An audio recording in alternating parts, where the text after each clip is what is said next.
Untuk menghormati firman Tuhan, saya minta kita balik berdiri. Ayat pertama saya akan baca, ayat kedua saya minta Bapak Ibu nanti membaca, dan seterusnya kita bergantian sampai dengan ayat 10 kita baca bersama-sama. Keluaran pasal 2 ayat 1, kita mulai ya. Seorang laki-laki dari keluarga Lewi kawin dengan seorang perempuan Lewi. Lalu mengandunglah dia dan melahirkan seorang anak laki-laki. Ketika dilihatnya bahwa anak itu cantik, disembunyikannya 3 bulan lamanya. Tetapi ia tidak dapat menyembunyikannya lebih lagi.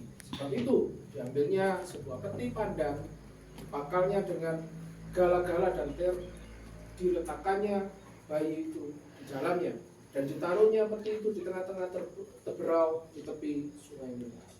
Kakaknya perempuan berdiri di tempat yang agak jauh untuk melihat apakah yang akan terjadi dengan dia.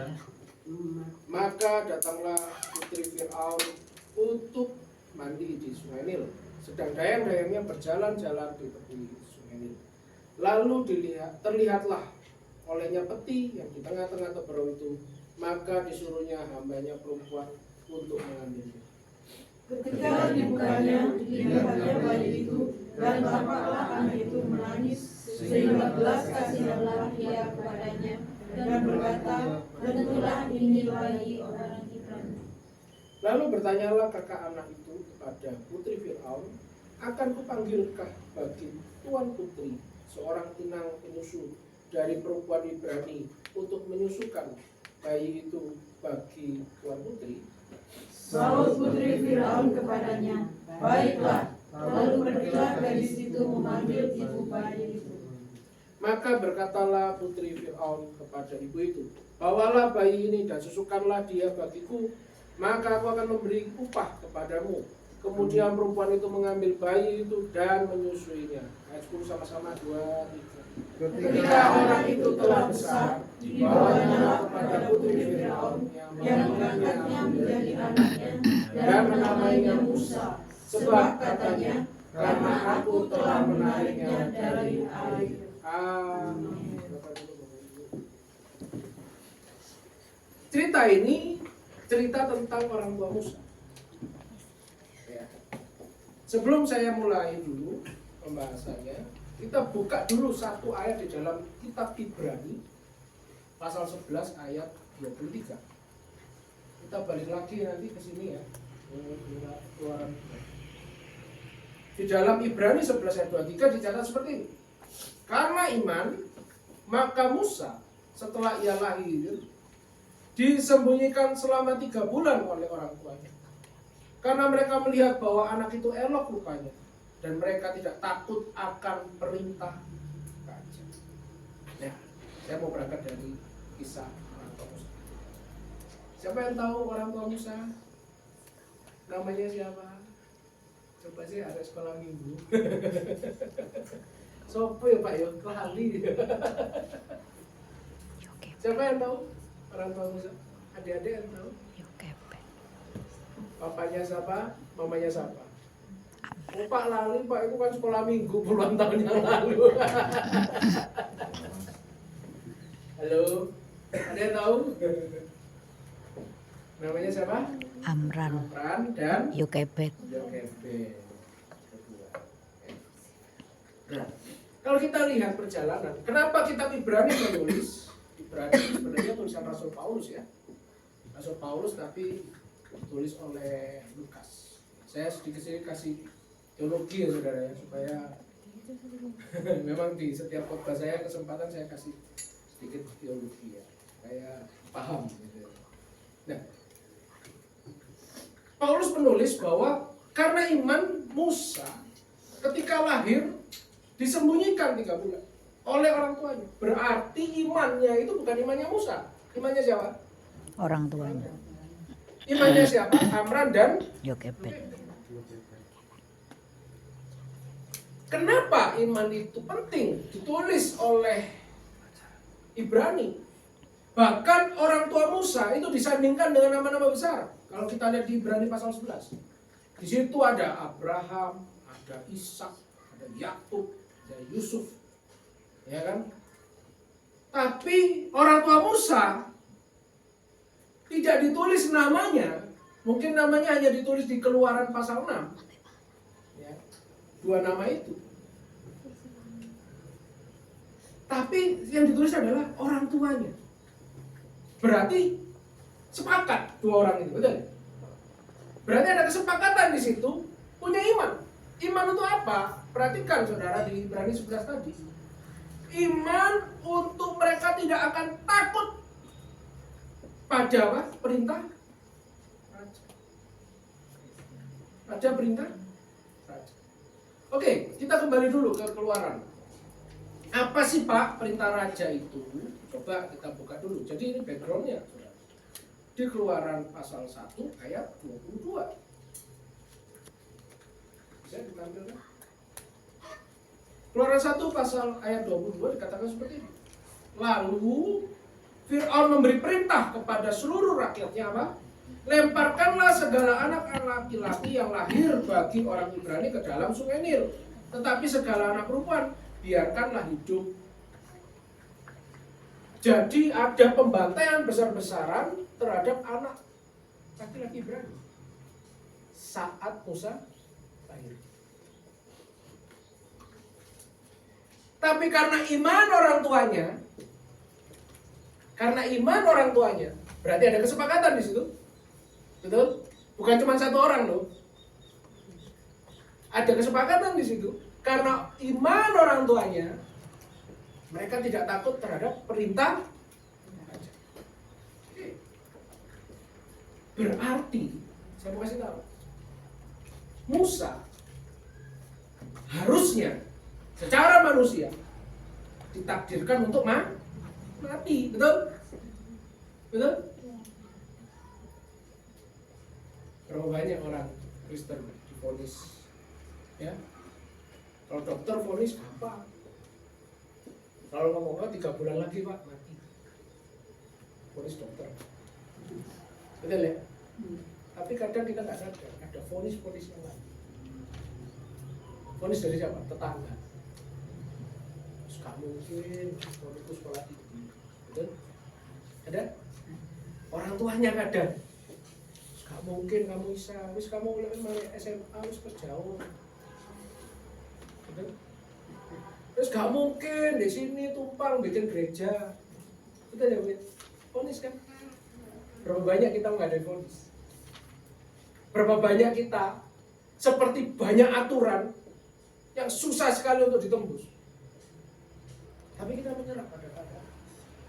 Dan kita menyebut itu adalah takdir. Karena orang Kristen tidak mengenal takdir yang seperti itu. Percaya saudara? Amin? Amin. Percaya? Takdir itu tidak seperti itu bagi orang Kristen. Takdir itu adalah iman kita ini yang bekerja atas hidup kita. Jangan percaya takdir yang dipercayai sebelah, saudara. Beda level loh. Kenapa? Kalau kita lihat Alkitab, Hizkia divonis Tuhan, Tuhan lo yang vonis. Betul nggak? Hizkia divonis Tuhan, betul? Loh, siapa lagi yang bisa lebih hebat memvonis orang untuk mati selain Tuhan? Ada? Tidak ada. Divonis mati. Hizkia, betul? Dia doa, mohon sama Tuhan, minta berapa tahun perpanjangan? 15 tahun. Bisa nggak? Bisa. Nggak usah Hizkia, Pak. Lazarus lo sudah mati. Betul? Secara takdir bisa hidup? Nggak iso. Mati nggak? Mati. Takdir? Bisa perpanjang? Bisa. Saya mau jelaskan saudara bahwa iman itu begitu penting dalam kehidupan orang Kristen. Kenapa? Hidup kita bukan ditentukan oleh aturan pemerintah. Percaya saudara? Percaya? Percaya nih orang sing gini, orang sing koyo iki gak, Pak. Koyo aku melu aturan pemerintah. Hidup kita tidak ditentukan oleh aturan. manusia. Tapi hidup kita ditentukan oleh iman kita kepada siapa? Coba kasih tahu kanan kiri. Hidupmu itu loh ditentukan sama imanmu. Coba ditepuk. Kasih tahu. Biar lebih jelas. Percaya? Hidup kita ditentukan oleh iman. Nah, apa yang dilakukan oleh orang tua Musa? Ini kita pelajari. Bagaimana? Satu hal yang saya tidak bingung, adalah ketika perintah itu datang, piye corone menyembunyikan anak berusia 3 bulan. Gimana? Kadang hal-hal yang tidak mungkin kita lakukan. Gimana sih caranya Pak menyembunyikan anak di bawah 3 bulan? Anak di bawah 3 bulan itu bahasanya cuma satu, betul? Bahasanya apa? Nangis. Pengen makan? Nangis. Nggak seneng? Nangis. Pengen beol ya? Nangis. Betul ya? Dan nangisnya bisa direm. Bisa enggak? Gak iso. Terus mandek kok? Gak iso. Angel, betul ya? Betul. Anak di bawah 3 bulan. Ya apa Pak caranya yang menyembunyikan anak di bawah 3 bulan? Tadi kita baca. Coba kita baca tadi di Keluaran 2 tadi ya. Coba kita ulang. Ayat 2 coba perhatikan. Lalu mengandunglah ia dan melahirkan seorang anak laki-laki. Ketika dilihatnya bahwa anak itu cantik, disembunyikannya 3 bulan lamanya. Loh 3 bulan disembunyikan. Ya apa caranya? Tidak tahu. Kadang kita melakukan sesuatu hal yang kita tidak tahu. Di luar nalar. Pak ya apa caranya? Kalau kita punya iman, kita bisa melakukan itu. Kita percaya? Percaya nggak? Ini kalau nggak percaya, saya sedang tengok ke ini. Langsung mulia, aku udah malang. Percaya nggak? Amin. Berarti ketika iman kita mulai bekerja, ada sesuatu pekerjaan yang kita lakukan di luar nalar. Betul? Saya selalu bikin area begini. Ini adalah zona nyaman kita. Kehidupan kita adalah zona nyaman kita. Di luar dari zona nyaman kita, itu adalah iman. Dan iman itu masuk ke dalam zona mujizat. Zona apa, saudara? Mujizat.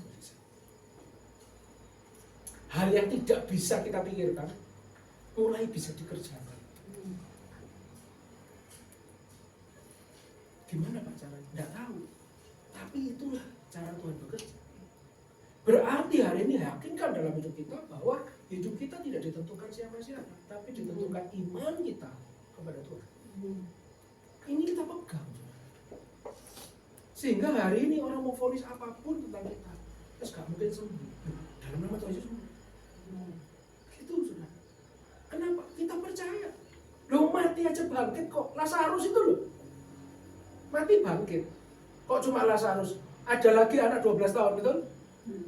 Bangkit enggak? Alitakum, kata-kata terkenal. Bangkit. Loh, orang tuanya loh ngomong, sudah mati. Betul ya? Kok bisa? Kenapa? Karena zona iman itu yang menentukan hidup kita. Bukan kata orang, bukan kata bos. Terus kon iku lek dadi ngene pegawai terus wis seumur urip. Enggak bisa. Kita percaya kata-kata bos. Bukan kata-kata pemerintah. Ya. Tapi kata-kata kita, iman kita kepada Tuhan. Ya apa Pak caranya? Saya sendiri juga nggak bingung. Ya apa caranya menyembunyikan anak di bawah 3 bulan? Mungkin kalau sekarang masih bisa kan ya, ditaruh di apartemen gitu, taruh di lantai atas gitu ya, mungkin ya, mungkin. Tapi ya tetap aja tetangganya tetap bisa tahu toh. Tidak bisa. Gimana caranya? Saya nggak tahu. saat dia melakukan apa yang menjadi kewajibannya, dia lakukan. Ingat firman Tuhan katakan, Allah turut apa? Bekerja dalam Skala. satu hal apa segala? Skala. Coba dicek bener, satu apa segala? Skala. Segala. Betul? Untuk apa? Kebaikan. Mendatangkan Kebaikan. Apa sih artinya? Allah turut bekerja, berarti artinya ada kita yang bekerja. Ada bagian Allah yang betul. Betul gitu ya? Berarti kita punya iman nih, ditunjukkan dengan tindakan. Apa yang dilakukan sama orang tua Musa, itu tindakan iman. 3 bulan dia keep anak ini, tapi nggak ketahuan. Berarti ketika dia bekerja, Allah mulai bekerja. Piye carane Tuhan bekerja supaya anak ini tidak ketahuan. Itu caranya Tuhan, betul? Tapi caranya manusia adalah menyimpan anak.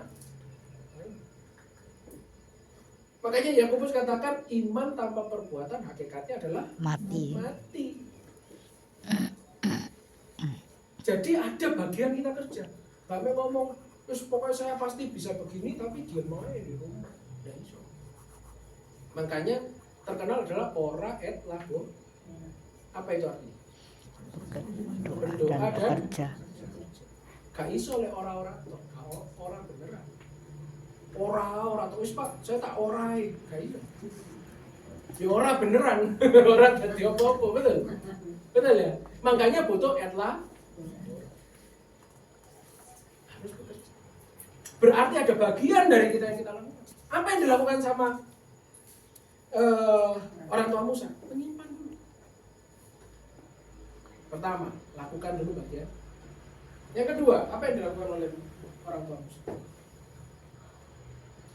Perhatikan ayat yang 3. Tetapi ia tidak dapat menyembunyikannya lebih lama lagi, alias mentok. Betul? Udah, Tuhan mentok saya, usaha saya. Pernah kita di situ? Pernah mengalami itu? Mentok usaha kita, udah selesai usaha kita, betul? Terus apa yang dilakukan sama orang tua Musa? Perhatikan ya. Sebab itu diambilnya sebuah peti pandan. Wis tak bikin pandan, dipakalnya dengan gala-gala dan ter, diletakkannya bayi itu di dalam sungai, ditaruhnya peti itu di tengah-tengah berau di tepi sungai ini. Yang dilakukan oleh orang tua Musa adalah menyerahkan masalahnya. Udah selesai, usaha kita udah mentok, betul? Kadang kita mengalami itu toh. Iman kita udah, wah, pokoknya saya percaya seperti ini. Saya punya iman kan? Kita udah lakukan yang terbaik. Tapi ada saatnya kita mentok. Baru mulai kadang kita itu belum mentok, tapi wis menyerah, bukan berserah ya. Beda loh, menyerah dan berserah. Kita sudah, Tuhan aku wis mentok, loh belum. Kita itu menyerah, bukan berserah. Apa yang dilakukan oleh orang tua Musa? Wis tak taruhin anak ini di peti. Harapan dia dihanyutkan ke Sungai Nil. Harapan dia mungkin anak ini di ujung sana dari Sungai Nil ada orang yang ngambil dan anak ini bisa jadi besar. Itu berserah, bukan menyerah lagi. Kalau menyerah ya wis lah mati. Itu menyerah. Kadang kita sudah berusaha, tapi kita belum mentok, sudah menyerah. Tapi yang dilakukan sama ibu dan bapak Musa, ya ibu dan bapaknya Musa, adalah berserah. Tuhan, aku sudah mentok. Makanya ini survei ya. Makanya doa di gereja ya, itu akan banyak orang jika mulai ada masalah. Nggak tahu benar ya Bu ya di sini. Kalau mulai ada masalah, kepakian doanya mati. kesembuhan, masalah, pekerjaan itu akeh biasanya. Betul ya, beda gitu ya. Ini survei. Biasanya saya survei kalau ke gembala pasti ngomong bener Pak, itu bener. Tapi lek ndak ono mulai diberkati Tuhan, mulai hidup enak. Doa tak ono wis. Kebaktian doa orang ibu gembala, bapak gembala atau pekerja biasanya doa. Itu kadang-kadang manusia. Ketika kita sudah mentok jalan buntu selesai, kita mulai bersama, mulai berdoa. Padahal doa itu harusnya menjadi kebiasaan orang Kristen, harus dilakukan terus-menerus, harus dilakukan. Ya. Nah, saudara perhatikan, ketika kita mulai berserah, orang tua Musa masuk ke dalam yang namanya zona mujizat. Mujizat itu tidak perlu tinggi-tinggi. Bukan air anggur jadi roti saja, air jadi anggur aja, atau roti jadi memberi makan 5.000 orang laki-laki, belum termasuk perempuan dan anak. Bukan cuma itu. Kita lihat mujizat apa yang terjadi pada orang tua Musa. Perhatikan.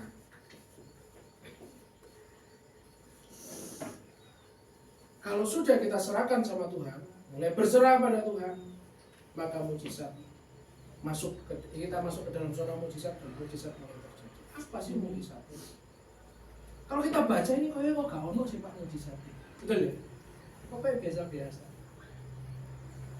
Coba saudara perhatikan ayat yang ke-6. Perhatikan ya. Ketika dibukanya, dilihatnya bayi itu, dan tampaklah anak itu menangis. Sehingga belas kasihanlah ia kepadanya dan berkata, tentulah ini bayi orang. Saya bertanya, Putri Firaun tahu nggak ini bayi orang Ibrani? Halo? Tahu? Tahu, dia ngomong kok tentulah ini bayi orang Ibrani. Hukum saat itu, bayi orang Ibrani harus mati. Saya kasih tahu satu mujizat pertama yang terjadi.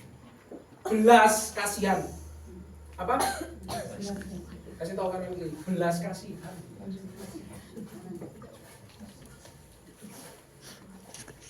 Saudara, tidak gampang loh orang punya belas kasihan, betul? Betul? Betul nggak? Kalau bukan mujizat Tuhan, nggak mungkin bisa. Saya berapa kali ketemu sama ada orang yang saya layani itu seorang kayak agen gitu ya, biro jasa. Dia bilang, angel ya ketemu ambil pimpinan itu, sulit Pak wis ketemu sama pimpinan ini. Saya cuma bilang lakukan bagian. Apa itu bagian? Lengkapi semua berkas, surat-surat, sisanya berserah. Bukan menyerah, berserah. Terus siapa? Doa. Doanya seperti apa? Doa, Tuhan, saya mau ketemu sama dia besok pagi. Boleh nggak kita ngomong seperti itu? Atau nggak pernah nyoba? Tuhan, saya pengen ketemu dia besok pagi dalam suasana yang baik, dan dia menyetujui apa yang saya tuju. Pergi dia ke pimpinan.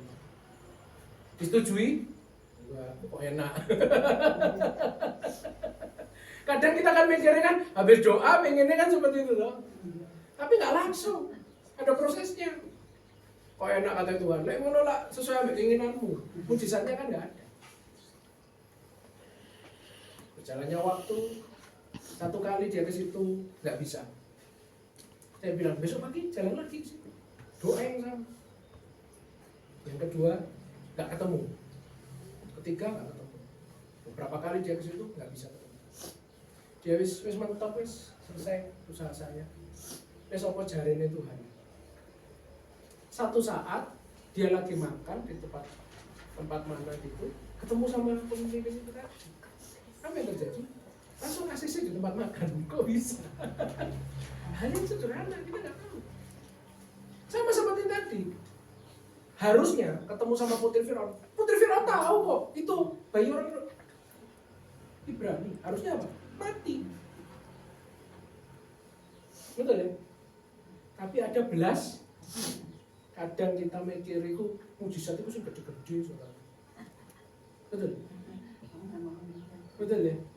Padahal belas kasihan itu loh mau dapat dari orang itu tidak gampang. Betul? Orang bisa berbelas kasihan saja itu sudah mujizat. Makanya bilang, ada orang bilang gini, wah saya itu cuma sembuh, baru cuma sembuh dari mules. Loh, kayak mules gak sembuh-sembuh, apa gak masuk rumah sakit? Tapi gak mau bersaksi. Hal kecil dipikir, betul gak? Nanti nunggu lek wis kanker, baru mau bersaksi. Loh, salah. Betul ya? Loh, panu loh, lek gak Tuhan gak mau nyembuhkan loh. Bisa jadi kusta, betul gak? Panu itu loh gak sembuh, bisa jadi kusta. Tapi orang gak mau bersaksi. Gak mau bahwa itu mujizat, betul nggak? Sembuh dari panu itu mujizat. Siapa bilang kesembuhan itu gara-gara obat? Tidak ada. Obat itu hanya upaya manusia untuk mengurangi rasa sakit, mengurangi apa? Gejalanya. Itu aja. Tapi kesembuhan Tuhan yang kasih. Itu mujizat, saudara. Jadi kalau disuruh saksi, gak usah takut. Saya kemarin mencret, enggak ada masalah. Itu mujizat loh. Betul nggak? Sembuh dari mencret itu mujizat, saudara. Coba saudara mencret terus menerus. Apa nggak masuk rumah sakit? Apa nggak masuk ICU? Gitu ya? Diinfus. Lo ada loh orang gara-gara ke belakang terus yuk masuk ICU diinfus. Loh, nggak usah itu. Gak iso kentut. Ayo coba. Gak bisa ngentut aja, 1 bulan coba.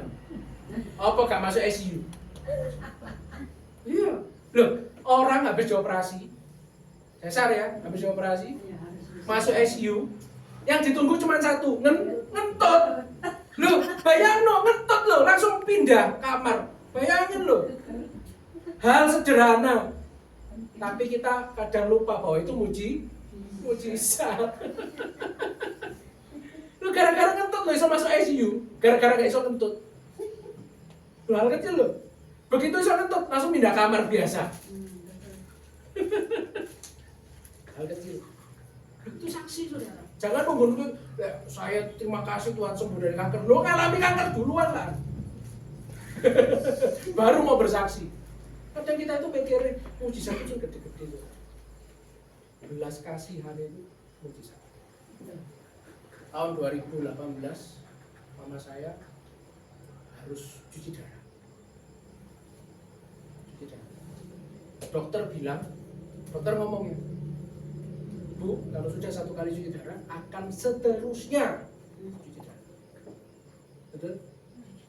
Dia minta, saya nggak mau dok, pokoknya minta sama dokter, nggak mau.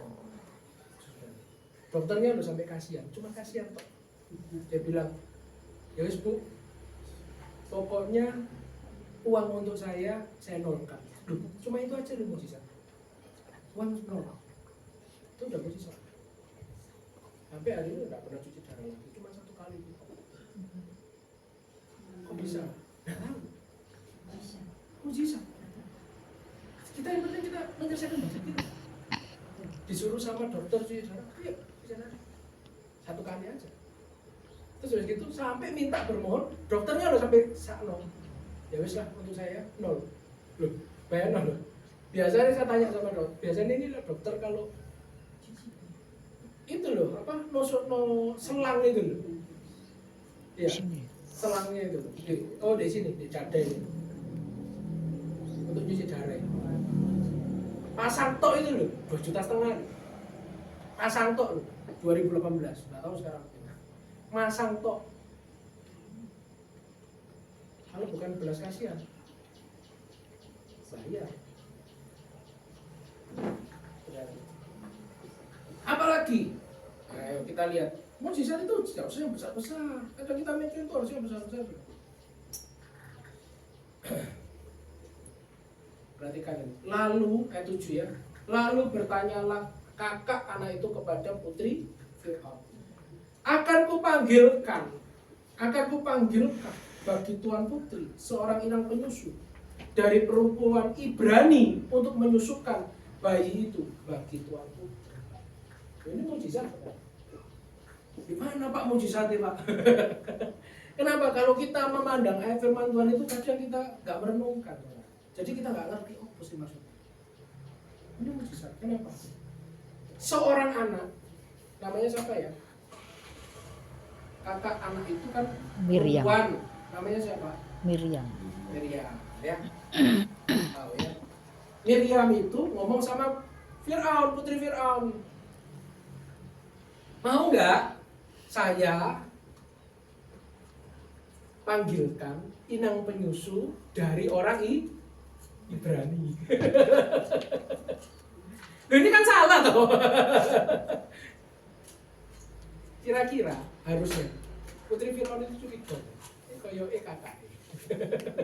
Satu, kedua. Kok diceluk nol? Penyusu dari Ibrani, kan harusnya dari Mesir toh. Betul nggak? Kok dari Ibrani? Curiga lagi tuh harusnya. Koyo iki keluargane. Betul nggak? Tapi dari sisi Miriam, seorang anak kecil.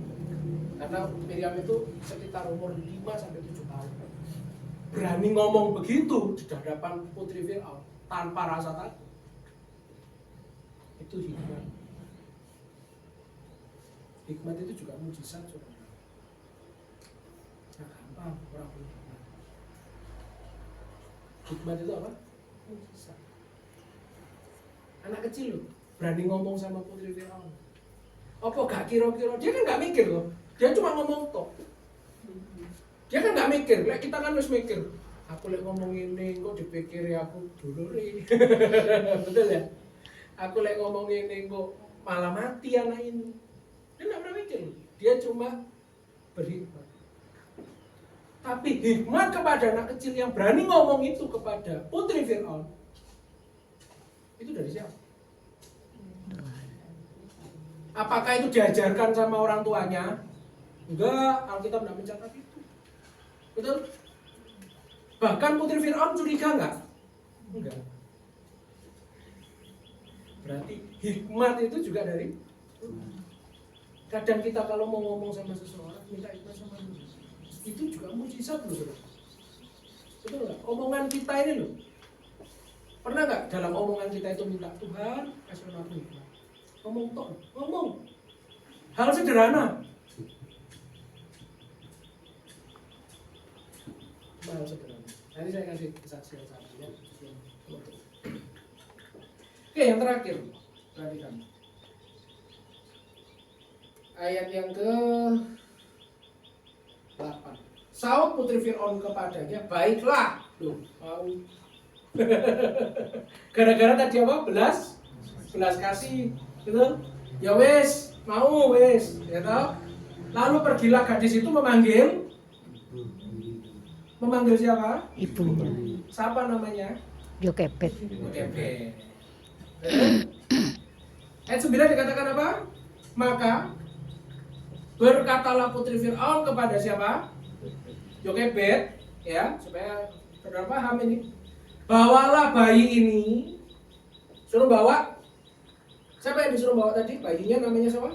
Musa, ya. Terus susukanlah. Dikasih susu, kasih ASI gitu ya. Maka aku akan memberikan upah kepadamu. Demikianlah perempuan itu mengambil bayi itu dan ini mujizat. Pak, mujizatnya di dunia. Ayo kita lihat survei di seluruh dunia. Coba kasih saya satu bukti selain Yokebed.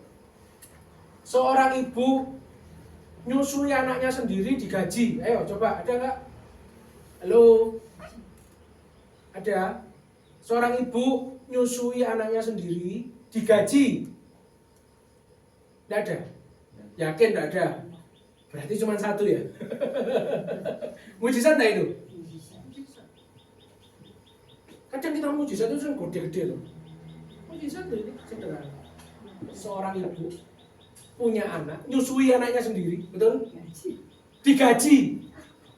Loh, sopo sing gelem? Bukan suaminya lagi sing gaji. Ada sih mau gitu kira-kira. Ibu-ibu paling ya aku gelem lek ngono ceritane. Coba sih aku tak nyusui anakku, mari ngono aku digaji.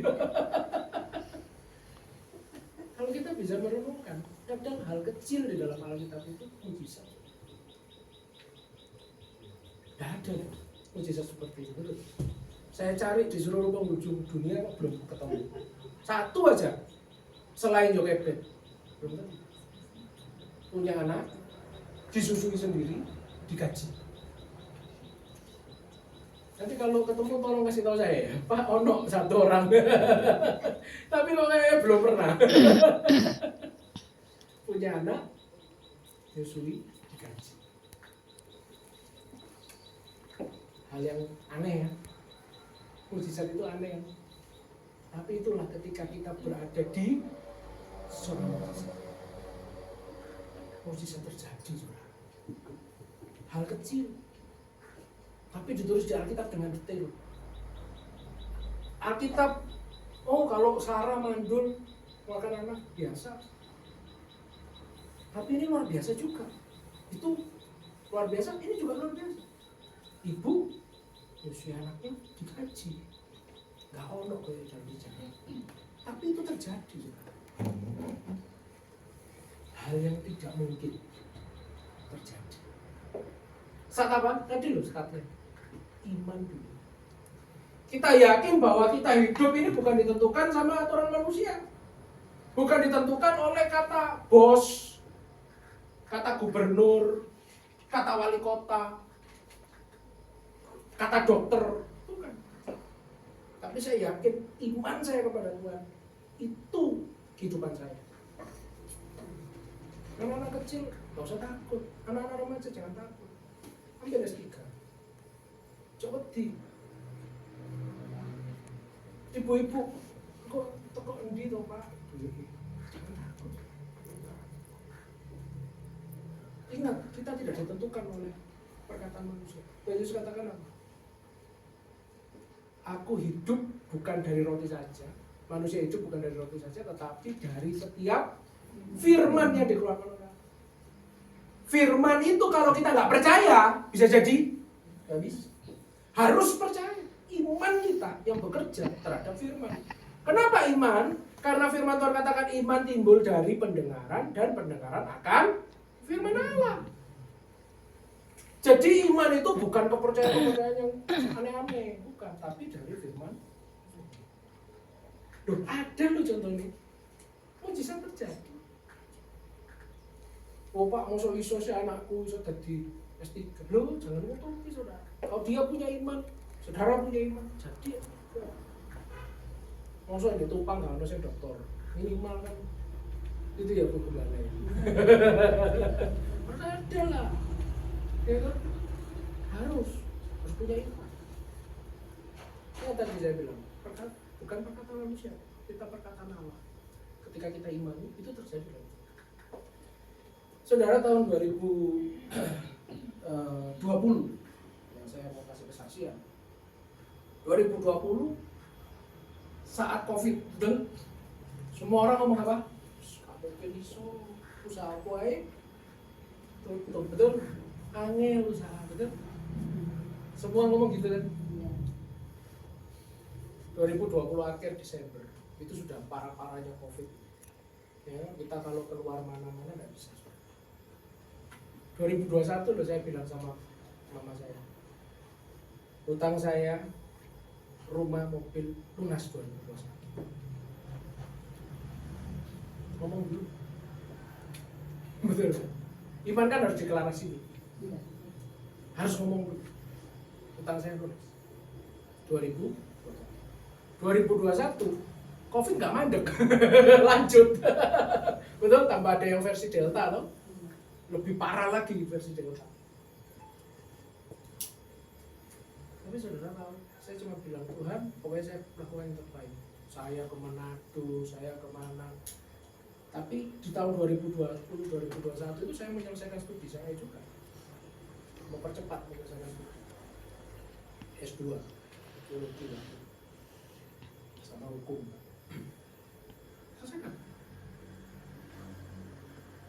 Saudara tahu, saya di saat orang-orang ngomong susah cari uang, COVID mau bergerak aja nggak bisa. Semua ngomong susah. Tapi iman saya tahun 2021 lunas. Gimana sinkronnya? Gimana? Betul ya? Yang penting saya kerja dulu, lakukan apa yang terbaik. Saya ke Jakarta, saya ke Manado, pokoknya cari sesuatu yang bisa saya kerjain waktu itu. Karena kan memang benar-benar lumpuh semua. Di kota-kota besar seperti Jakarta, Surabaya, bahkan orang nggak boleh keluar. Waktu itu yang hidup cuma makanan, GrabFood, ya kan? Selain itu mati semua penjual. Mall aja tutup, nggak ada mall. Kan nggak boleh ada keramaian waktu itu. Sampai sekarang mulai sepi kabeh di Surabaya. Saudara, saya cuma bilang, saya doa Yabes. Doa Yabes itu luar biasa ya. Saya doa gini. Tapi doa Yabes versi yang terjemahan bebas. Doanya seperti itu. Tuhan berkatilah saya berlimpah-limpah. Ya, berlimpah-limpah. Perbuat yang besar. Sesuatu yang besar. Perbuatlah sesuatu yang besar dalam hidupku, supaya itu jelas berasal dari mana. Itu doanya. Terus tambahkan pengaruh dan kesempatanku bagi engkau. Jadi ada pengaruh dan kesempatan. Jauhkan dari kejahatan, dari yang jahat, lalu amin.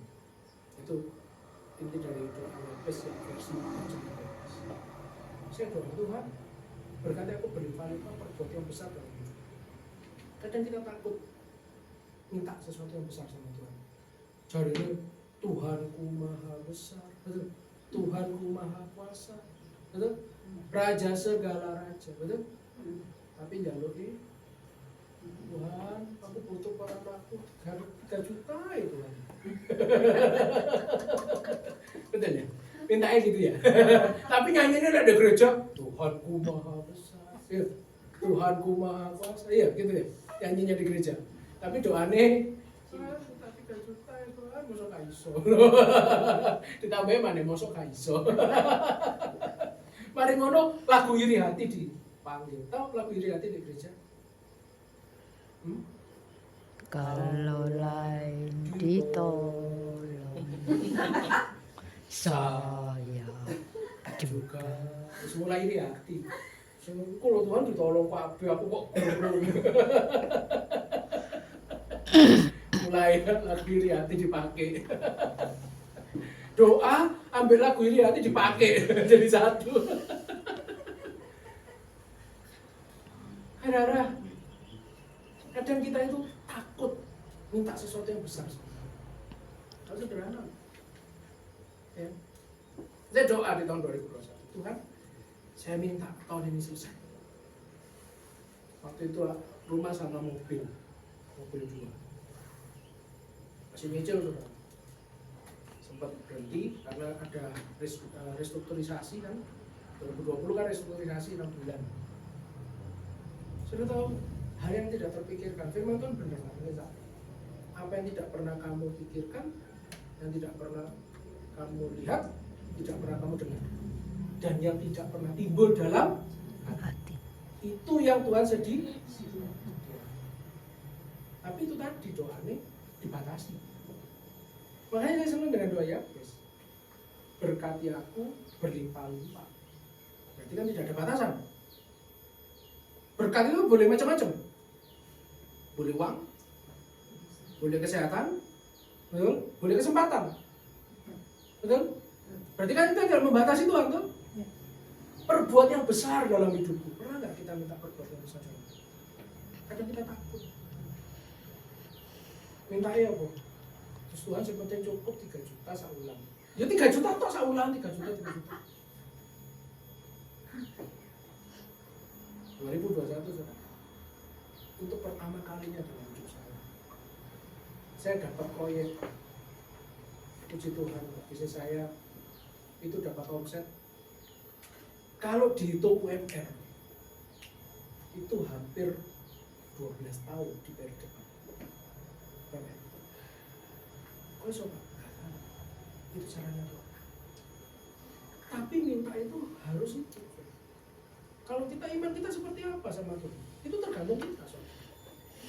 Dan tahun itu lunas, sobat. Rumah saya lunas, mobil saya lunas. Di tahun itu sesuai dengan komitmen. Kok bisa Pak? Nah, itulah Tuhan saya. Masalahnya apa yang saya alami belum tentu Anda alami. Tergantung dari iman. Saya punya kesaksian seorang ibu-ibu di Surabaya. Jinjit, Haji. Dia doa, Tuhan, saya umur 60 tuh, pengen punya rumah.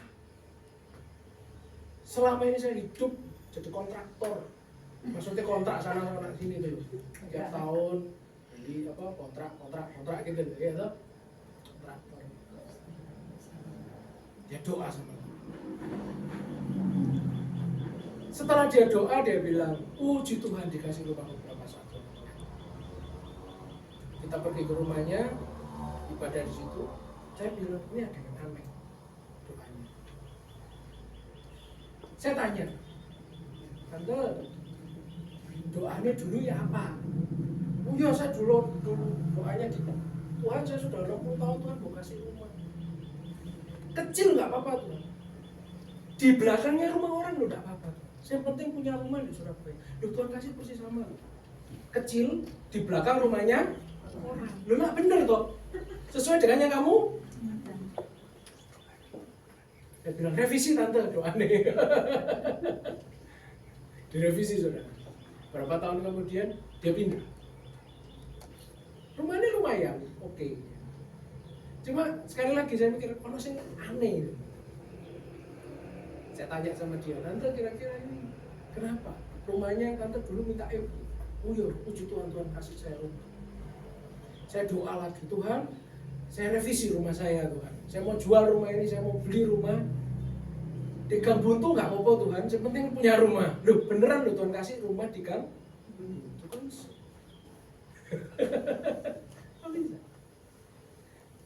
Jemaat yang saya layani di Kota Gresik, saya dulu punya jemaat yang intens. Jemaat saya itu gini saudara, kita intens itu karena saya orangnya konselor, jadi intens itu satu-satu, bukan cuma seperti ini, bukan gembala.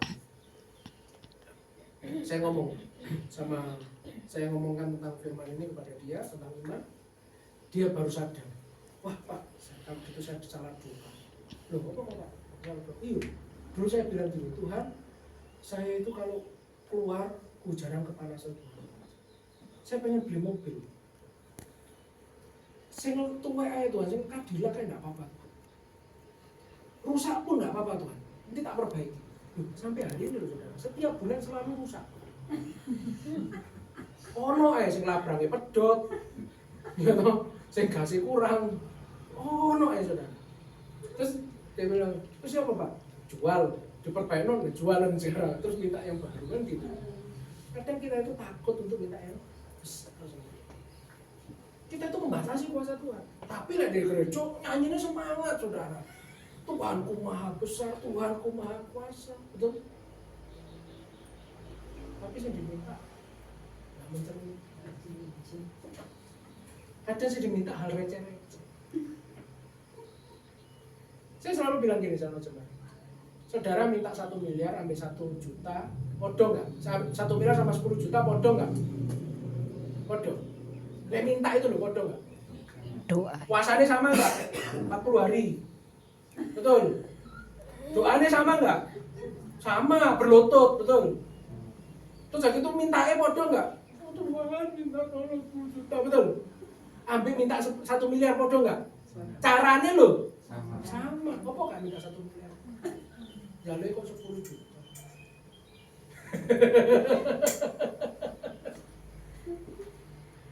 Ayo kita rubah Hari ini kita belajar, oh caranya beriman sama Tuhan ini seperti ini. Ternyata mujizat itu bisa dari hal kecil, bahkan sampai hal besar pun Tuhan bisa lakukan. Amin. Buktikan iman. Betul nggak? Minta sih besar, ojo sing cilik. Tuhan, aku lek iso jadi profesor dulu, lalu lek iso jadi dokter Tuhan, S3. Jangan ngomong masuk iso. Oh, gak jadi temenan. Betul ya? Tapi ngomong iso, pasti bisa. Itu saudara. Iya. Amin. Amin. Amin. Kasih tahu Tuhanmu lu besar, ayo tepuk kanan kiri. Tuhanmu lu besar. Ya, Besar. saya undang ke PMC kita satu pujian. Haleluya.